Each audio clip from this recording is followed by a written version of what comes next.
Mr. President, we are here in the Senate debating tonight what I believe is the most important cabinet position that the President has to nominate, the Secretary of State. It comes at an important moment in American foreign policy history. There's so much uncertainty and debate about our role in the world these days. A lot of our allies have questions. Our adversaries are obviously watching very closely. And I hope that all of us, and I mean from the executive branch to the Congress, recognize that as people around the world are watching what's happening on television, they see an America that's deeply divided and fractured right now. And I think this needs to be a moment of restraint, both in action and in word, as we work through our differences. These vibrant debates are important to our system of government. And it's one of the reasons that led me to ultimately support the nomination of Mr. Tillerson. I believe that despite some of the concerns that I had and have about his answers to some of my questions, it is vitally important for this country to have a Secretary of State in place at this moment. I never had any doubts about Mr. Tillerson's qualifications, his intellect, his background.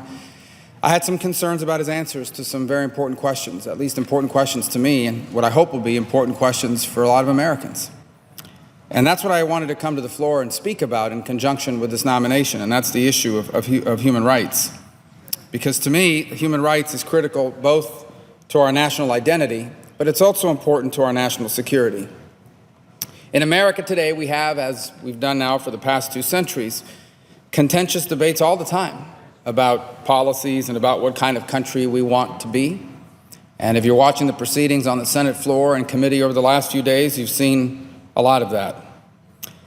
And even as we debate these things among ourselves, and even as the American political rhetoric has become so incredibly heated, and we'll have more to say about that in the weeks to come, I don't know of any other time where we've now gotten to the point where when we disagree with people, we don't just disagree with them, we question their motives and their character. In fact, it's almost automatic today in American political discourse. You don't just disagree with someone, you immediately jump to why they're a bad person. And in the weeks to come, I'll have examples about why that's a bad idea. But as we're having these contentious debates, I hope that we never take for granted, sometimes, as I think we do, that we live in a place where losing an election, losing a vote, losing on an issue, does not mean you end up in jail or disappeared or executed. Because that's the kind of stuff that happens in other places all over the world, even now in the 17th year of the 21st century. As we've seen in recent weeks, this dissent, this political dissent, is part of our way of life. It has come to define our country. We protect it in our Constitution, and it has made us an example to the rest of the world. I was reminded of this just a couple of months ago, right here in Washington, D.C. After our most recent election, I had a chance to visit with my opponent, Congressman Patrick Murphy, or former Congressman Patrick Murphy of Florida. And when I was finished with that meeting, I walked into another meeting, and that other meeting was with a Cuban dissident. He's an opponent of the Castro regime, an individual who risks his life in the pursuit of freedom, an individual who doesn't just get bad blog posts or a bad article or a bad editorial or a nasty campaign ad run against him. No, this is an individual who routinely gets thrown into jail, and he has the scars to prove the beatings he's taken from the Cuban state police over the last few years.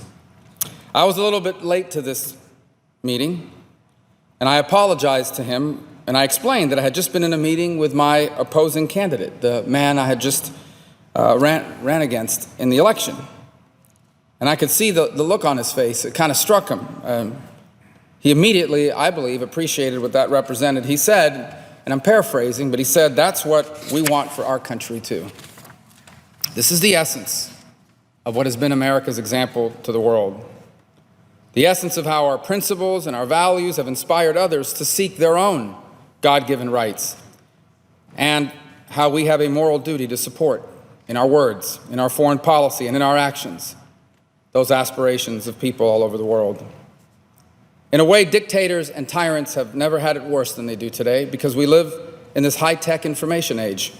We often get to see the images of repression within minutes of it happening, if not in real time. We can monitor it, we can catalog the status of human rights in every city, in every country, on every continent. But as Americans, we are called to do much more than observe and record these atrocities for history. With this knowledge, it is our duty to act and to do what we can to support the people demanding their rights, and we must hold those who are violating their rights accountable. I believe this is more important than ever because of the totalitarian resurgence underway in many parts of the world as democracy in every continent is under attack. Even as I stand here now before you, there are political prisoners on this planet. They languish in Chinese prisons. Political dissidents and journalists are being silenced and targeted for murder in Russia. Those who seek democracy in Syria are being massacred. The United States has a unique responsibility to highlight, to expose, and to combat these grave human rights abuses around the world. Historically, we've been a compassionate country that has welcomed people seeking refuge from repression and atrocities. And that's why I understand. I understand the concerns about refugees from certain failed states or governments that sponsor terror, places where very often it's difficult, if not impossible, to verify the identities of people seeking to come to the United States. I say this to people all the time. When you talk about changes in policy, there's a legitimate argument and a credible argument to be made that there are people we cannot allow into the United States, not because we don't have compassion for their plight, but because we have no way of knowing who they are. You can't just call 1-800-SYRIA and get background information about the individuals that are trying to enter the United States. And we know for a fact that there are terrorist groups around the world that have commandeered passport-making machinery and are producing passports that are real in every way except the identity of the person in the picture. And so I do believe that we need to have very careful and rigorous screening more than ever before of all people entering the United States, but especially those who are coming from areas that we know do not have reliable background information available to us. But at the same time, I can't help, and I think we should not help, but to be worried about the impact of a 120-day moratorium on every single refugee from anywhere on the planet. Refugees from places like the Democratic Republic of Congo, the Ukraine, Colombia, El Salvador, Vietnam, Burma, and of course Cuba, just to name a few places. These are among the most vulnerable people on the planet, living often in the most difficult and dangerous circumstances imaginable. I remind everyone this is a moratorium. It is not a permanent policy. I understand that there are provisions available for waivers, and I find that to be promising. But I also want everyone to understand that 120 days for someone who is trying to get out of a place where they might be killed, maybe one day may be too many for some of them. I hope that that does not turn out to be the case. And that's why I urge the administration, that's why I urge soon-to-be Secretary Tillerson to exercise great caution in making sure dissidents and others are not being turned away. And by the way, I'm pleased to see that the administration is heeding some of these calls already early this week. We must understand that when tyrants and dictators oppress their people, we are all paying a price. It's happening all over the world. Vladimir Putin continues to institute draconian laws targeting the freedom of expression and assembly. Earlier this year, my office and I highlighted the case of human rights activist Ildar Dadin, who was the first person imprisoned under Russia's new criminal provision that bars any form of public dissent. In China, rights lawyers are tortured. Labor activists are arrested. Tibetan Buddhist nuns are expelled from their homes, and churches are being demolished. Just earlier today, I met the wives of two Chinese rights advocates who both pleaded for the United States to champion their husbands' cases in the hopes that they can see their husbands again. In Iran, dissent, freedom of expression, and freedom of press is non-existent, heavily restricted. Many continue to be jailed for simply exercising their fundamental human rights.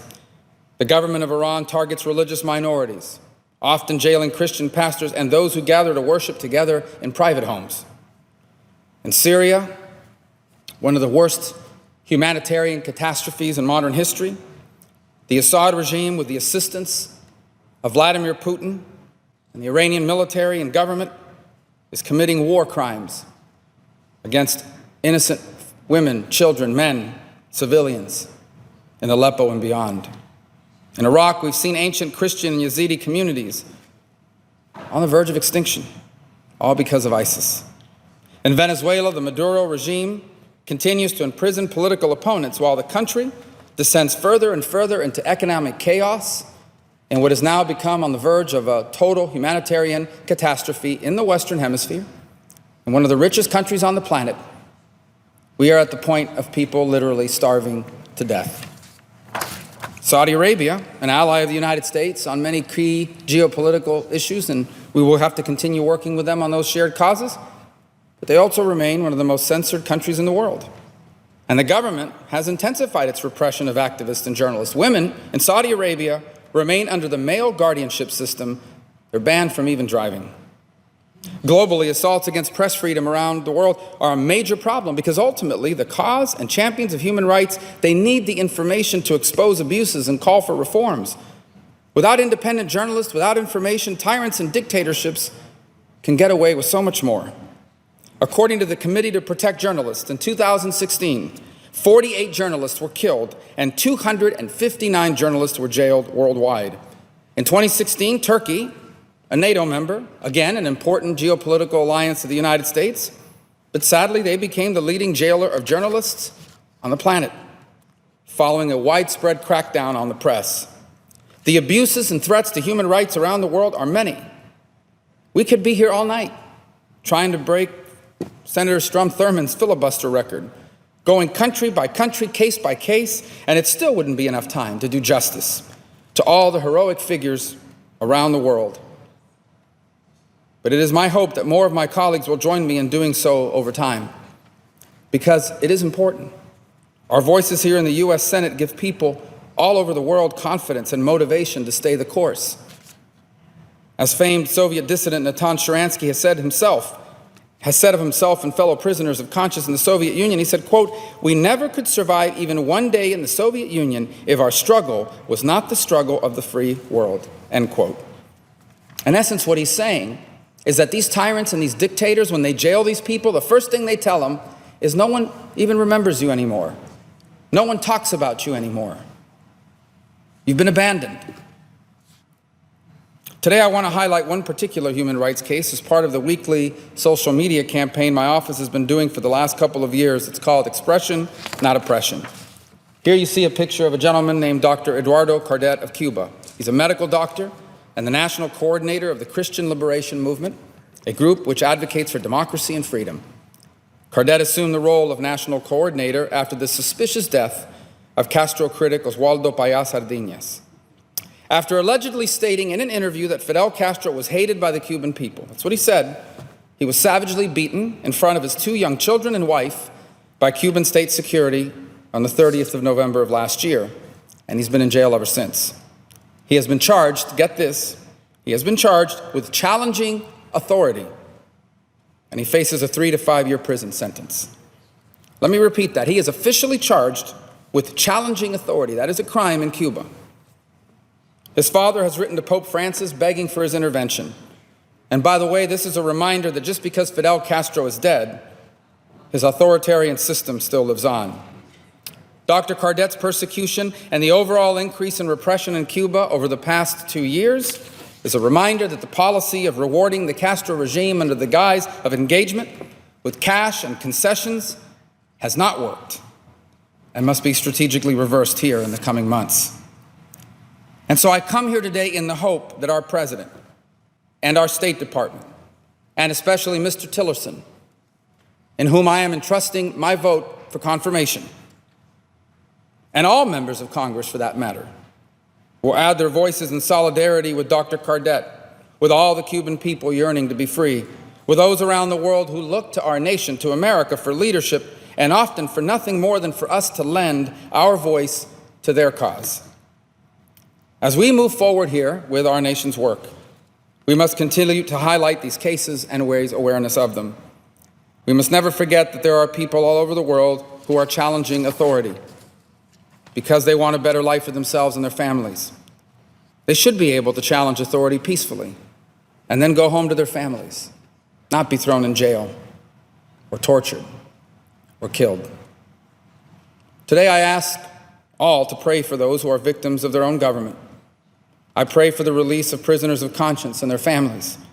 And I pray that our own country, at this moment of extraordinary division on so many key issues, can reaffirm its founding principles in calling for the sacred right of every man and woman and child to be free.